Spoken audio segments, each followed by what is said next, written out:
For me, it goes back to the idea that we need to be active in our government and in our society. That if we don't speak up, then who will?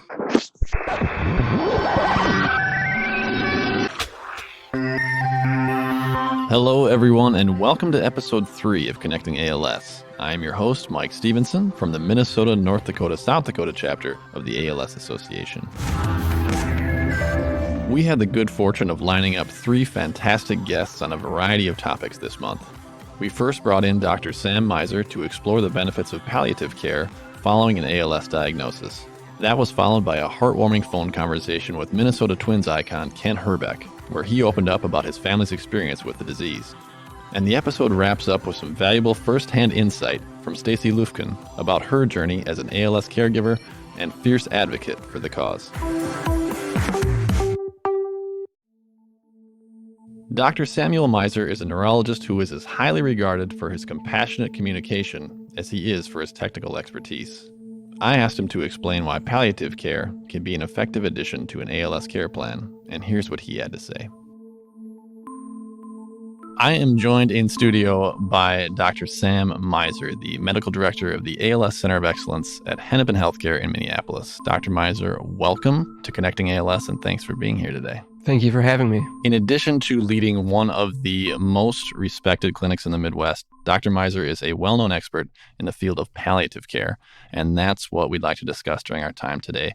Dr. Maiser, for any of our listeners who may not be familiar with that term, could you first explain the concept of palliative care? Sure, yeah. Palliative care is a medical specialty, just like any other specialty, like neurology or cardiology.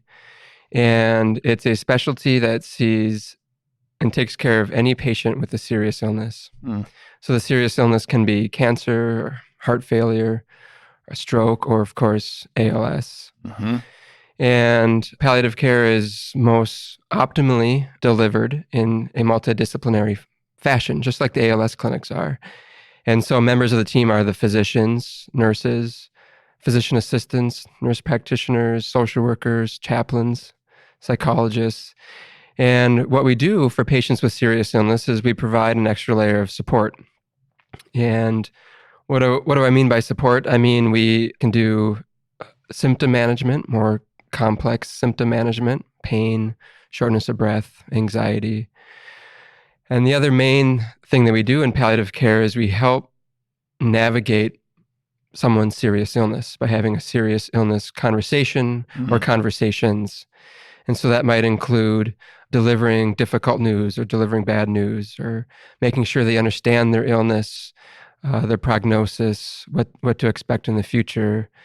And at the heart of all of this, really get to know the person with the illness, what matters most to them, and help them navigate sometimes difficult decisions for the future or for the present in the setting of their serious illness. Right. And sometimes this revolves around medical documents like healthcare directives, living wills, or the POLST form, the provider order for life-sustaining treatment. And the thing that we're not just end of life. Palliative care is not end of life only. We see anyone with a serious illness at any stage of the serious illness. But I shouldn't hide the fact that we know hospice very well too. And so it's helping decide when that might be helpful to a patient and their family. So it's a long answer, but it's a complex field. That's a great answer. You really got into some depth there that I wanted to ask you about, and you mentioned hospice. I get the impression that there is some anxiety around the term palliative care. When some people hear it, they maybe assume that end of life is very near and that there is some confusion with hospice care. Can you talk a bit about the differences between those two? So it's easier to start with hospice. Hospice is a very specific entity. It's driven by insurance a lot of times. It's defined by insurance. And so it is for patients where the doctors taking care of them think they may have 6 months of life left in an estimate. Roughly, yeah. From whatever their disease might be. And it's a philosophy of care that says we're going to focus on your quality of life and your symptom management, trying to maximize your function, knowing that time is getting short because we think it's less than 6 months or so. And we're going to optimize your quality of life and not do things to you that are just to prolong life. for example. And so it is determined by insurance, and it comes with a philosophy. That's hospice. Palliative care is different in that hospice is a part of palliative care, but palliative care can happen when someone has a serious illness that cure might be a possibility, or that they're doing life-prolonging treatments, going through chemotherapy or getting a ventilator or whatever it might be, things that are prolonging their life. And so palliative care can be at any stage of this disease. And in my opinion, especially in a disease like ALS, palliative care kind of starts at the beginning. Okay. Until we get the cure that we're all hoping for and waiting for ALS, because of the nature of ALS, palliative care really can or should begin at the very, very beginning and support them along the way, and then help recognize when hospice is appropriate. So it is a scary term, and people shouldn't be afraid of it. We're generally nice people that really care about our patients, but there is this social understanding that time is near, people are giving up on you, that kind of thing. Yeah. And that was actually my next question about when it's appropriate to introduce palliative care. And you go into initial visits with some of your patients who are living with ALS thinking like, we're going to start this conversation now, or does it depend on the individual and where they're at in their progression that you kind of gauge when it makes sense to have that conversation? Yeah, so it is very much individualized and personalized. Mm-hmm. You do have to read the room and let the patient guide you. Sometimes they will ask, or I'll ask them how much they want to know and the timing of the conversation. But almost always I start some of the really serious conversations earlier in the disease to start a roadmap. And so, sometimes the first visit I meet them, or the second or third visit, we start introducing these concepts of advanced directives and planning for the future. Meanwhile, recognizing that palliative care is not only just symptom management, but a lot of communication skills around difficult conversations. And so in many ways, at least in my clinic, I'm starting to use my palliative care skills almost immediately when I meet them. But the fundamentals of palliative care, like the advanced directives and having a serious illness conversation, is very individualized, and you have to kind of meet the patient where they are. And that's what I like about palliative care. It's really trying to know the person in front of you and their family, and trying to individualize it to them. Sure. You knew, obviously, that you were going to go into a neurological field. What was it that led you down this path in medicine, Dr. Maiser? Why did you decide to pursue a specialty like palliative care? Yeah, I think it was in training, where I love neurology. I love the brain. It's fascinating. And more importantly, I love the people that have the diseases, and trying to get to know them and take care of them. And I recognized there were conversations happening with patients and their families, and sometimes they went well and sometimes they didn't go well. And I would try to reflect, why did that conversation go well, and why did this conversation not go well? And what I started to learn is that when the conversations were going well, it was usually by a physician or a provider that had some skills with communication. Mm-hmm. They knew how to have these conversations. Mm-hmm. And once I realized that that's the bulk of palliative care training, I realized if I'm going to take care of patients with neurologic diseases, especially serious ones like ALS, then I owe it to my patients and their families to get those skills. And so then I knew I had to do a year of fellowship in palliative care, where I would learn how to have these conversations, how to talk about the serious things, so that I can match that with my career in neurology. Yeah, well, it's a really noble choice, and I know one that not a ton of doctors make, so kudos to you for making that decision, particularly as a young doctor. We had Dr. Teriyaki on our last episode, and she not only spoke highly of your practice, but also expressed her belief that palliative care really should be a part of all ALS clinics. I imagine you agree with her on that front, but can you say a little bit more about specific benefits of including this type of care and plans for those living with ALS? Yeah, so I think what Dr. Teriyaki is referencing is some of what I've talked about so far, which is knowing how to start these conversations. And what I mean about that, diving into more detail, is when you have ALS, or are being told you have ALS, you can imagine that it comes with so much emotion. Mm-hmm. You're afraid, you might be angry, you're sad, you might feel guilty, whatever it might be. And palliative care I think, turns the framing and the thinking about the physician-patient relationship. Because I think when there are a lot of physicians, and it was me early in my training, where if someone was crying or upset, sort of the first thing you want to do is get them to stop so you can leave the room, right? Because it makes us uncomfortable. And what palliative care does, it says, well, I'm going to do everything I can with my skills to stay in the room with the person, because this is what they need me now. I need to sit in there. I want them to fully explain and explore and express their emotions, because I'm not going to be able to get to the meat of the conversation about what we actually do for ALS until we talk about this. And I don't mean to say I understand what it's like to have ALS. I can't imagine how hard it is to hear it. But I want them to feel safe. And so that's one part of it, is sort of taking that and sort of spreading it out throughout the whole course of their illness, saying, let's talk about what's happening now. What are the challenges and what it's like to live with ALS? Hear about it, maybe the emotions behind it, and then we can continue to move on in the conversation. So that's one piece of it. And I think that's really important when dealing with a serious illness like ALS, to be able to respond to their emotion and then be able to try to explain the disease in a way that makes sense. That's one other piece. And the other thing, which I think is really hard to do, but really important, is for the physicians taking care of these patients to help make recommendations. And the only way to make recommendations is to fully understand the person behind the disease. What matters most to them? What are they worried about? What are they hoping for?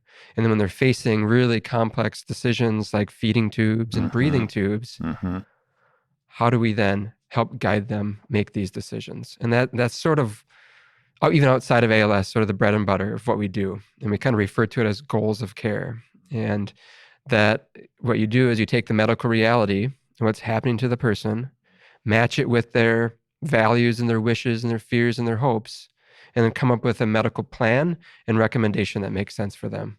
And I think that's a huge part. I think the other thing, and I think Dr. Teriyaki talked about this, which I really agree, and sort of the individualized and personalized part of medicine, the place we're lacking is getting palliative care more into the community. Because I can do it in the clinic, but I'm just in the clinic. I don't leave. I don't have the team that leaves. Right. And I think that's sort of the future that I would like to see, is a more community presence. Palliative care falls under a larger umbrella of medicine known as compassionate care. And clearly, I don't have to tell you how important compassion is to families facing a neurological disease like ALS. But I've met a number of individuals who have visited with you in your clinic, and it's almost always the first thing that they mention, describing both the kind of doctor and the kind of person that you are, Dr. Maiser. You must really value compassion in your work. And is that something that you talk to your clinicians about, so that there's kind of an overall philosophy there and saying, here's how we're going to treat people, here's how we're going to meet them on their journey living with ALS, so that you have kind of that holistic vibe, I guess, in your clinic? I don't think I could take credit for the clinic. I think the people that I work with, I'm so fortunate for. It's part of the job I love the most. I think what I can do is try to do my part, because I think if we're all in it together, meaning the team, taking care of patients. And so I think if I display that compassion and talk about things with compassion and they do the same, then that becomes sort of the accepted or expected way to take care of our patients. And so it's certainly a culture that I enjoy. Being an ALS neurologist is the greatest job that I love and hate at the same time. And I love it because of the patients and families I get to meet. And I love it because of the team I work with, because I think they all do have their heart in it, and they're compassionate. And I think I play my role as the physician, and then they play their roles as the other members of the team. And I think we have a shared sort of compassion. It may not be, something we talk about necessarily, but I think it just shows in our words, in our team meetings, in the way we take care of patients. And It very much seems to be ingrained in that clinic and the folks that you work with. One of my last questions for you is related to telehealth. And the topic we've kind of danced around quite a bit here on Connecting ALS. And we'll probably address it in an upcoming episode in real depth. But we've outlined some of the benefits of telemedicine, as well as some of the limitations, things that simply can't be accomplished during a telehealth visit, as well as some that can. But I imagine a lot of what goes into palliative care can probably be achieved through a video conference type environment. Is that accurate? I think so. Yeah, I mean, palliative care is very relationship based. Mm-hmm. And so I think the biggest barrier to palliative care, doing palliative care through telehealth, is if you're meeting someone for the first time over a computer screen. Right. Because we're so relationship based. But we've been doing telehealth visits at Hennepin for a couple of years now. And the times where it's most successful, especially if I'm having hard conversations with families, they benefit because they're in their kitchen and I get to see them in their normal living situation, but we're having a serious conversation about hospice and death and dying. And it's worked because I have that relationship with them. And so I think telehealth and palliative care go very nicely together, actually. I think we could reach a very broad range of people in the rural community or urban community who have the limited mobility to have these serious conversations, these serious illness conversations, and having it be meaningful. The thing that we don't get is sort of the personal touch, Right. being able to just, whatever that feels comfortable to you. Yep. But the times we've been doing it at Hennepin, it's worked. And we've had reasonably good feedback saying, yeah, it was an acceptable alternative to having to come into the clinic. And so I think telehealth is the future. And I think palliative care is a natural place to utilize that technology. Sure. In talking about those telehealth visits, is there anything that you do to kind of break down those barriers of being on a video call, knowing that you're not in the room with them and you don't have that same quite as intimate experience? Is there anything that you kind of think about going into that? Like, here's how I'll address that? Yeah, I think some of it's very practical, such as looking into the camera, right? So I can see myself, and if I'm looking at my computer screen, so I'll often have their medical record open so that I can remember things and be accurate. But then what they see is me looking off to the side. And so something simple would be being very mindful of actually looking at the camera. So I appear as if I'm looking at them, right? I think it's important to make sure that whoever needs to be in that conversation is there. So if there's a family member who's living out of state, how can we use the technology to get them into the visit? Right. So even though they aren't in the same room, but getting the key players of the family into the same visit is really important. And then I guess it's something similar to what I always do, is using the same sort of relationship-based communication skills, just being mindful of how I appear on sort of on camera on their screen to try to have it still feel like an intimate experience. Sure. That's great. Thank you. My last question related to the evolution of palliative care. So oftentimes when we're speaking to neurologists about the future of ALS and how obviously we're hopeful that new treatments are coming down the line soon and that people living with the disease will have longer periods of higher quality of life in the near future, how do you think palliative care will evolve? Will there be any kind of dramatic changes, you think, in the coming years, assuming that we're going to be living with treatments that will extend the lives of people living with ALS? Yeah, I think if there is, I mean, it's already needed right now. But as you allude to, if we have treatments that can really extend the length of life, all the more important to realize that if they have more life, it needs to be good quality of life, their function and their quality. And so to make that feasible or to make it happen, what we need is community-based palliative care. And it's starting. Some places do it better. Okay. And what I mean by that is using this multidisciplinary team of palliative care, like I talked about earlier, not only in the clinic or the hospital, but where the person is most of the time, in their home. Having some of the members of the team actually go there, maybe using telehealth, but actually having some physical members going to the team. And it's not necessarily palliative care, but it's sort of this home care ideas. How can we actually give more care in the home to the patient and also their caregivers? Because there's so much stress on the caregivers, and that is exactly what palliative care likes to focus on too, is the effect on the people around the person with the disease. So the caregiver stress and burnout. And I feel like if patients are living longer, but even now, we could do a better job providing more care in the community, in their homes or closer to their home, in a way that focuses on symptom management and giving some help to the family and still having these difficult conversations, knowing that maybe it's going to be more spread out if they are what we're hoping for, living longer in a meaningful way. Right. So I feel like that's sort of the future, because I think in the hospital we have it pretty set. In the clinics, I think we do need more of it, like Dr. Teriyaki alluded to, in more clinics, having it either in the clinic or having it very accessible. But the hardest, but one of the most important next steps has to be in the community. Sure. Dr. Maiser, thank you very much for shedding some light on a very important subject in this segment. We really appreciate you taking the time and for being with us today. It was my pleasure. Thank you. Baseball fans and Twins fanatics in particular remember Ken Hrbek as the big swinging lefty first baseman who was one of the stars of the World Series teams of 87 and 91. And if you're familiar with our chapter of the ALS Association, you've probably seen or heard Kent advocating for the cause at some point over the last several decades. But not everyone is aware of just how large of a role he has played with this organization and how many lives he has impacted in the ALS community. He graciously agreed to spend some time looking back at his own experiences and expressing his hope for the future.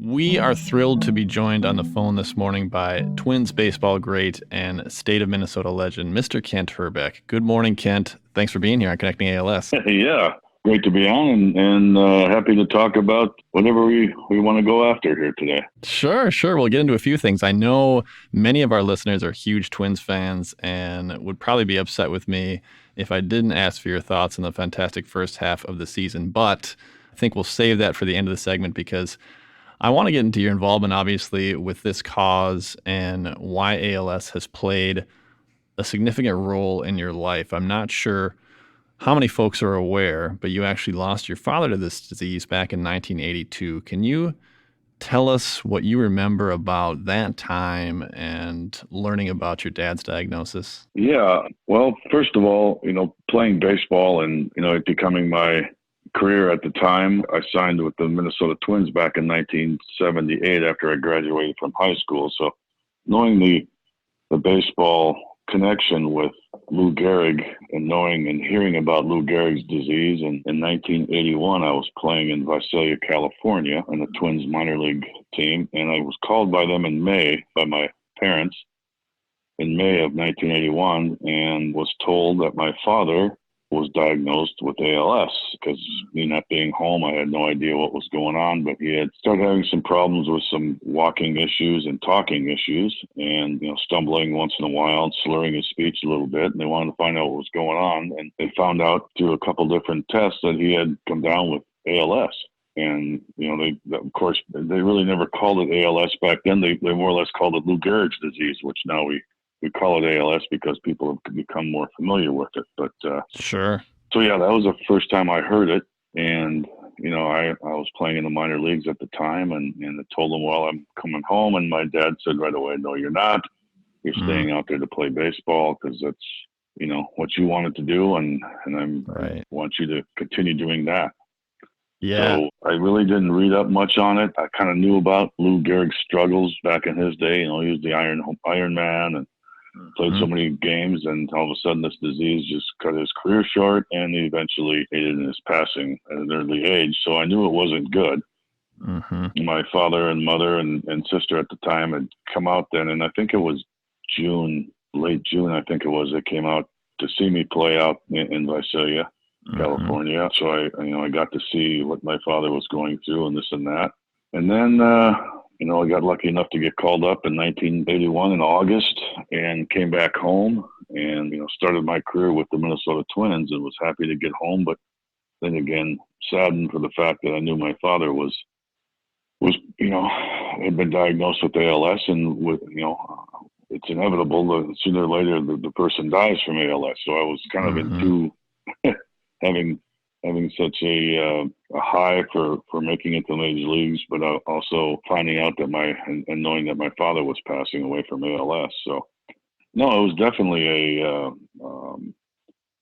kind of a tough thing to go through. I was at a high because I made it, but still upset and sad because of my father's diagnosis. So he got to see me play that year. I stayed with the Twins in 82, and then in September of 82, my father passed away. So, and then kind of, there wasn't really a lot for him to do. There was a couple as far as treatment and this and that. At the time at the University of Minnesota, there was a support group, And that was about it. And people didn't really know. There was really no place to go or nobody to get a hold of other than that little support group.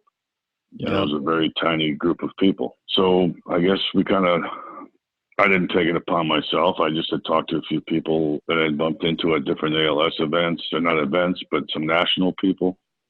Mm-hmm. And we started a golf tournament. I decided to try to do a golf tournament to raise some money for it because there were, like I said, there was really no fundraising efforts at all at the time. This was back in, I think it was 84, I believe, was our first golf tournament. We were 84, 85.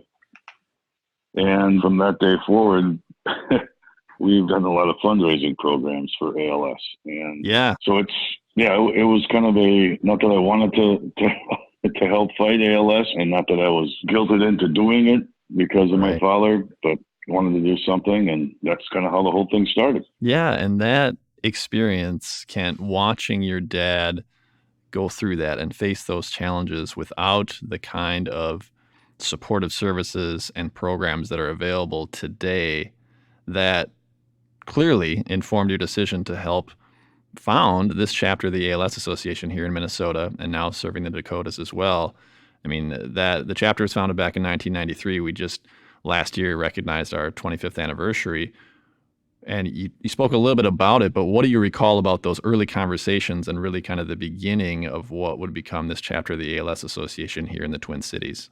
Just by our fundraising events and getting different people involved or chatting with different people all along in the 80s during my golf tournament and bumping into different people. Most of the people I talked to were probably from the New York area. I had gone to a couple of events out in New York that were fundraising events. And I know my father had lost his speech, and he really had a hard time with that because he couldn't communicate. And I had met a gentleman here, Larry Singh, in Minneapolis at the time. And he and a couple other people were talking about the computers to do some sort of, help talking, and started up the Hrbek Singh communication program, which was some of our money being raised was going to help out and get some computers made so, they would be able to help people speak, because that was what really bothered my father so much, I guess, was his inability to speak.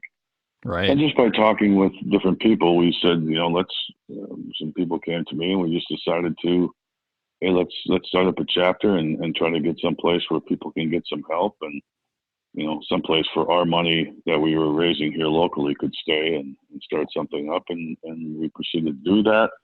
And it's grown in leaps and bounds. You hate to see it grow because you want to find a cure for ALS. I keep saying that every time I go to an event or whatever. We don't want to have any more because that means that we found a cure. But we're still going at it, and that's kind of the whole thing, I guess, in a nutshell. And it's grown to such a great organization right now. It's raised millions of dollars with different fundraisers, every kind of fundraiser you can think of: fishing, golfing, walks, snowmobile rides, you name it. They're doing it to raise money, and everybody that was involved with getting this thing started should be very proud of what they accomplished. Yeah, and you have been such a big part of that, Kent. And you mentioned the Hrbek Singh Communication and Assistive Device Program that was, of course, named in honor of your family as well as the late Larry Singh. And that program providing communication and assistive devices free of charge to individuals living with ALS. The way that program in particular has evolved, now offering smart home technology, environmental controls, and sophisticated methods of voice banking. Has it been encouraging to see that particular program area that you helped create grow in that way? Oh, yeah, because I understand where these people are coming from when they talk about not being able to communicate.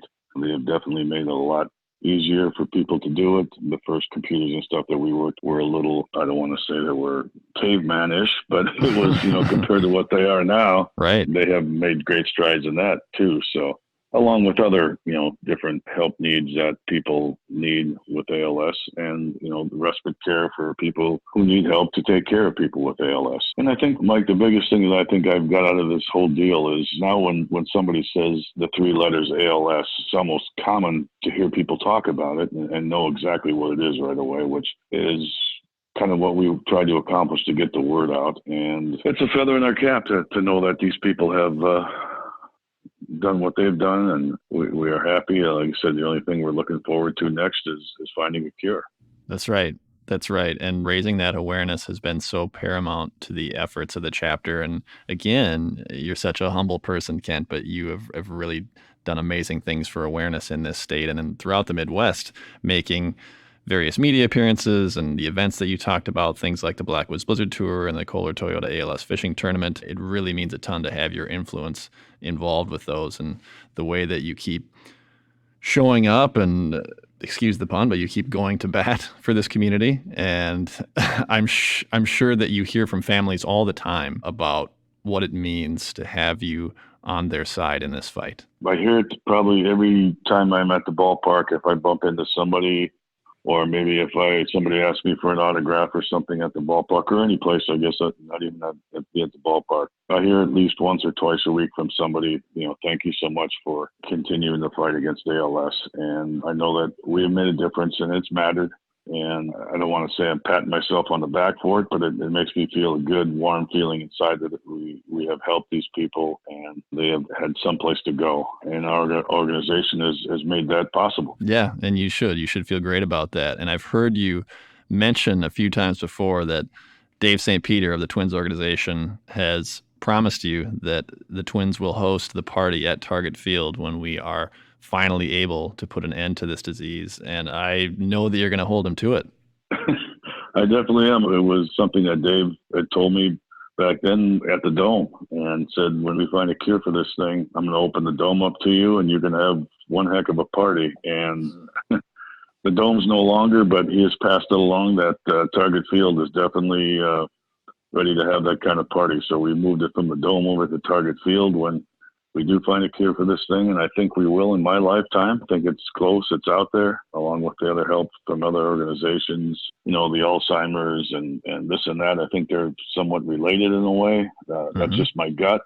And I think once they find a cure for one of those, we're all going to have one big celebration at Target Field. That's right. You're absolutely right. And the progress that has been made across neurological research is encouraging, and we're inching closer every day, and you have been such a big part of that effort. So on behalf of all those families as well as the organization, we want to thank you, Kent. And before I let you go, like I said, I would be remiss. We've got a bunch of Twins fans that listen to the podcast, and they're fired up about their first place ball club and the success the team has found this year. It must be fun for you to see the bats kind of come alive and watch this offense carry the team the way it has the first half of the season. Oh, it's been awesome. It's been a fun summer to flip the ball game on and watch these guys play. It's always great to be at the top. I was lucky enough to be on a couple World Series teams myself, and you see the fans and how much they enjoy it and how much they follow along. And it's amazing just the people wearing the Twins hats and talking Twins baseball. And yeah, it's nice to see that again. And, I know, like you said, Dave St. Peter and the Twins, they have been so helpful in this fight for us too, for ALS. They have been huge supporters. Yes. And continue to this day to be huge supporters of ALS. So they're getting their calling, they're getting their due. They're playing well. It's so fun to watch, and this offense that they've got and their pitching staff has done a tremendous job too. You got to have both. You can't just have one. That's right. And it's been a great ride, and I've enjoyed every minute of it so far. I'm, as us sports fans here in Minnesota, we always seem like we get let down a little bit later on in the season, but I'm hoping these guys can keep it going and stay hot all year and can bring us another championship, or, get us into the playoffs and get us to a World Series and make it fun around here to watch Twins baseball. Yeah, that's right. It is. It's always more fun in the Twin Cities and really across the region when the Twins are playing well, and it brings a little excitement to the summer. And I'm glad you mentioned the Twins organization and the support that they've given the ALS Association and our cause. Major League Baseball has been so great to us and really helped us in raising funding and awareness for the disease. Exactly. Yes, they have been huge.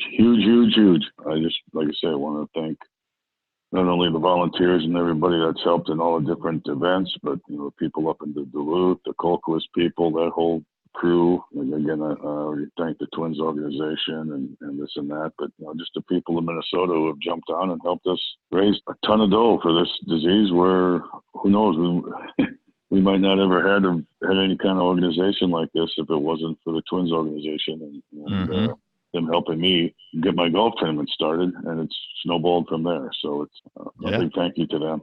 Well, that's true. And without you and the twins and what you've done for this cause, who knows where our chapter would be and what the state of ALS care would be like in Minnesota. So again, thank you, Kent. And I'd love to keep you on the line and chat ball all day, but I know you're a very busy guy. So thanks again for taking the time and sharing your story with us on Connecting ALS, Kent. It was great talking to you. All right. Thanks, Mike. And like I said, I'm ready for that party to begin at Target Field any day. We all are. Thanks, Kent. We'll talk to you soon. All right. Thanks, Mike. It was great to connect with Kent, and despite his efforts to give everyone else the credit, to try and illuminate the incredible things he has done for the cause over the years. For our final segment, we sat down with Stacy Lufkin, who is among the most passionate and thoughtful ALS advocates and caregivers you will ever meet. She and I spoke about her family's most recent trip to Washington, D.C., and what she believes is necessary from a legislative standpoint at both the state and federal levels. I am joined in studio today by Stacy Lufkin. Stacy is an educator who has spent her career molding young minds in the Twin Cities. She's also a mother of two, and a few years ago was cast into the role of ALS caregiver following her husband Steve's diagnosis. Good morning, Stacy. Thanks for being here today. Good morning. Thanks for having me. How are things? Do you have a bit of a break now that school's out? Are you working this summer as well? Well, I'm working some, but it's been busy so far. Yeah. I think part of the reason we're here today is part of why I've been so busy. That trip to DC was like the day after school got out. So no, we haven't had a lot of break yet, but there's still half of a summer left, right?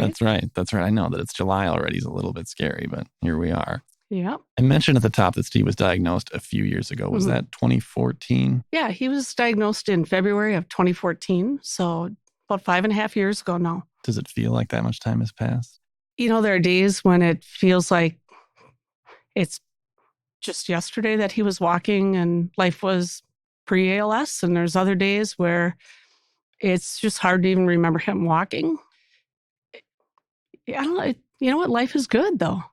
I think that's one of the biggest things we've taken away, is that life can still be good. Your positivity has always been amazing to me, and the bond that you and Steve have, I think it inspires a lot of families and couples that are living with ALS. Well, thank you. Steve, of course, was also a celebrated school teacher. Yeah. And a few years back when he made the difficult decision to stop working, your son, Isaiah, stepped in to help with the caregiving responsibilities so that you could continue to teach and support your family. What has that meant to have, both of your sons really kind of rise to that moment and assist with their dad's care? I think it means different things on different levels. As a mom who raised her kids to be independent and hardworking and just caring and thoughtful people, it makes me so gall-darn proud. Sure. They're wonderful young men. They care about their dad, the fact that they're willing to step in and to provide care that none of us probably at 22, 24, 25 thought we'd ever have to do for a parent is pretty darn amazing. And then from the financial side, the fact that Isaiah graduated from college and 3 months later stepped into a full-time caregiving role for his dad and has done that for 3 years has been a financial lifesaver for us. I don't know what we would do if it hadn't been for him being able to help out like that. Yeah, and amazing is the right word. Seeing Isaiah and Zach, the way that they care for their dad and are helping with his day-to-day needs. Really, really impressive. You obviously knew what you were doing in raising those two. Well, I think we got a lot of things right, but of course, a lot of it has to do with them and just who they are as people themselves, right? That's right. Well, the main reason we wanted to have you on today was to talk about your reputation as a successful and determined ALS advocate. You and Steve are recognized in the ALS community, both locally and now nationally, as a couple that really gets things done in that arena. When did you make the decision that advocacy was going to be a focus for the two of you? I think it was almost immediately. And that was mainly because of Steve. Steve started researching, the very next day and trying to figure out what can I do, what can be done, who's out there working on this issue. who can we turn to? Yeah. And we ended up going out east, and Steve participated in a research study with ALS TDI, and that really opened my eyes to what people are doing in the lab, how much work was going into research for ALS, and how important it was that people with ALS and their family members get involved. Because this disease is so rare, people don't always know about it. They don't know what it means when you get that diagnosis. And unfortunately, even more, they don't understand that people can live a quality life with ALS. It's ever changing. It becomes more difficult, but it can be done. And that has driven a lot of what we wanted to let people know. Sure. And I think as educators, the natural part for us was the sharing and talking to people about ALS and talking about how it was changing our lives. And sharing your story is such a big part of that advocacy effort. Has there been a particular issue or set of issues that you felt especially passionate about that you wanted to address head on? I guess, there have been several big issues. One of the biggest things for us is the amount of research dollars being generated, and the fact that there are so many worthwhile causes out there. Yeah. Right. And everybody who's affected by something thinks that thing is the most important thing in the world to them. Right. Yet there is a scarce amount of resources to go around. And we have felt very strongly that the government needed to put more money into research for ALS and other neurodegenerative diseases. And that's been one of the big things that we've pushed for when we've been in DC for the last 4 years now. Yeah. And you've been a part of that contingent of advocates that has gone to Washington, D.C. for ALS Advocacy Days and recently returned from another trip with the whole family. That's not an easy trek to make when you factor in the difficulties of traveling with ALS, the equipment and safety considerations. Why do you think that it's been so critical for you personally to make that journey and for you and Steve to be heard on the Hill? For me, it goes back to the idea that we need to be active in our government and in our society. That if we don't speak up, then who will?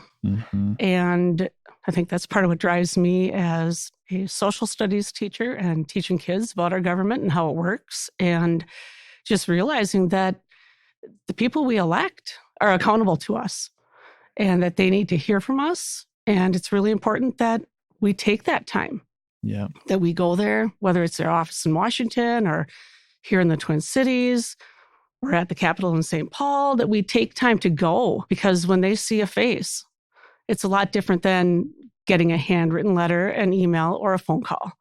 And it's more likely that they're actually going to listen to you and to put a face with the name and with the issue at hand. And it makes a lot of difference. And you mentioned the work being done locally as well, and that's just as important. I mean, you have to meet with them here in their offices so that they know that you're one of their constituents, that you are putting them in office. And like you said, they're accountable to you. So I know that you and Steve have done a lot here in the Twin Cities in the state of Minnesota that sets up what you do in DC. Do you talk about that as a group of ALS advocates saying, we've kind of got to do it on the local side before we come here? That's a great question. I don't know that we've done a lot specifically about that, but as caregivers in our support group, a lot of times you were talking about the stresses we face and the issues that are at hand. And for a lot of people, it's the insurance, the health insurance issue. It's how do we deal with unemployment? How do we deal with getting on Social Security? What does that mean for our family? What other services are out there? And a lot of that boils down to what our local county governments, what our state government can provide, and then obviously on the national level, bigger scale. But yeah, it is important to start at home. Right. And in DC, when you're with that large group of ALS advocates and their families, does it give you strength to see that many people come together for that cause? And are you able to spend some time connecting with and catching up with families that you've met out there? Yeah. It's powerful. It is so powerful to be there and to be with, hundreds of families and a couple hundred people with ALS in all stages, from being recently diagnosed to having had ALS for 10, 12, 15, a couple of people, 20 years that are out there.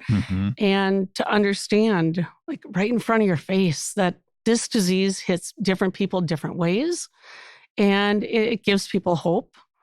And I think one of the really cool things is to watch the people with ALS communicate with one another and share the different resources that they have. And it's fun. You get to see them, looking at each other's wheelchairs and and then asking each other, where did you get that? Or how does that help you? Even stopping to say, ooh, how did you attach that to your wheelchair? Sure. And then there are vendors there as well. And so you'll see people check out a piece of equipment and then turn around and head back to the vendor that is there repping their type of wheelchair and asking about that headrest or that hook that mounts something on their wheelchair. And it's empowering. It's fun. It's amazing to see just how accessible that area of DC can be and getting to the Capitol, and that you can get in, you can get around. It's a little bit of work, but that's where it really helps to have people who've been there before too, because they know the ins and the outs, and they understand that, if you think ahead, you don't have to go back outside the buildings and go all the way around and go back through security, that there is a tunnel and there's a train underneath, and you could take that if you need to, and that saves a lot of time. So yeah, it's wonderful to be out there and be there with that many families and people with ALS. And it can also be kind of an intimidating experience to be in those Senate chambers, and not just in DC, but locally as well, be telling such a personal story with those intimate details and asking for their support for something that's so close to you and your family. As someone who has been through it now a number of times, what advice do you have for people who are maybe new to the advocacy scene and do want to get involved, but are unsure of where to start? That's a great question as well. I think one of the biggest things is just doing a little bit of reading ahead of time, particularly if you are in DC and you're going out and asking for some pretty big asks from the national level, thinking about legislation that's going to impact our daily lives, and just reading up on things a little bit and having a basic understanding, but then connecting it to your own life. And what does it mean for you? What does it mean for the person with ALS? How would your life be different if this legislation doesn't go through? Right. And then just telling your own story and making that connection, or referencing back people that aren't there in DC with you. And the fact that there are more people back home who have this disease, and how, whether it's about research for people who have a genetic form of ALS that's hereditary and could be passed down to their children, or if it's about equipment, their wheelchairs and the potential of those being out for competitive bid, or people's ventilators being out for competitive bid, and how that might impact the quality of care and the equipment that we get here in Minnesota, that it's important to just have a little bit of an idea, but then it's tell your truth, tell your story, talk about your walk with ALS, because that makes a difference to them. Yep. And it's a disease that has so many different facets to it in terms of how it impacts your life. And they need to know that. They need to hear that. Because it's not just ALS, right? It's us and other people with neurodegenerative diseases. So all these things kind of come together, and they need to know that there are a lot of people out there. When you combine all those diseases, there are a lot of people with these issues. And like you said, it means so much for them to put a face to the issue. Not to say that the phone calls and emails and letters don't help. They certainly do. But it's so impactful to be in their office and to say, this is what I'm going through. And like you said, this is my truth. That's going to resonate with them. Yeah, I think it really does. And as I sit here in your recording studio, there's an image on the wall of one of the men who's been with us a number of years. And to see him and his children, wow, like I can't even put into words the power of having our children there. And for our children to speak up. And they're not there for any political purpose. Hmm. They're not there because they understand the legislative requests that we're asking, right? They're there because their person has ALS Mm-hmm. and they've seen it and they've watched it and they don't want to see anybody else have it again. And they have hope. They see the things that are coming out and they have hope that someday some other child won't have to do this. And that's powerful. It is. That's a really powerful message. Yeah. This past few years have been an unquestionably divisive time in American politics, with supporters on both sides of the aisle shouting each other down on a daily basis. The thing about ALS is it's a human issue. Right. It should not matter which side you're on. If you're a human being, you should want to bring an end to this disease. Absolutely. Has that been kind of a selling point for you in those meetings to say, listen, I know you're a Republican, I know you're a Democrat. That shouldn't matter for this. Absolutely. I think that people on both sides of the aisle need to understand that this is a disease where understanding it is within our grasp. It's right there. And for many of them, they don't understand that we don't know why this disease happens to some people and not to others. They don't know often until we tell them that military veterans are twice as likely to get ALS and that we do not know why. That is not a political issue. Right. That is the men and women who serve our country. And they're twice as likely to get this disease. And right now we can't differentiate by gender, by branch of military, by active service overseas and in conflict. We don't know. And when you start putting those pieces together and you say, these are real people. These are people who prior to ALS and maybe even with ALS for several years, maybe more than just several years, are contributing to our workforce. They are paying taxes. They are contributing to their communities in ways that are maybe even more powerful than they were before they had ALS. That these are real people that have real issues. And it isn't a red, a blue, a donkey, an elephant. It's people and it's American people. And I think that goes back to, it's about the common good. It's about promoting the general welfare. We have people who need our help. And our people in office need to hear that.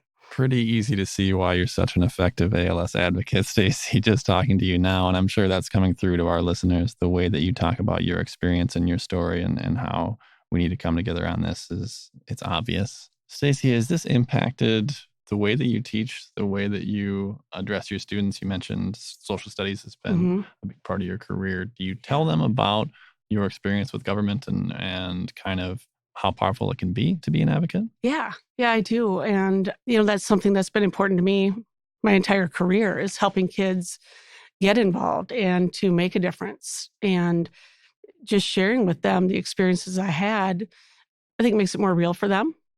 And when you can talk about Washington, D.C., and you can explain what it looks like in the Senate chambers, when you're on the floor of the House, what it's like, that makes it real to kids. I'm sure. And they need to see people going there doing real things.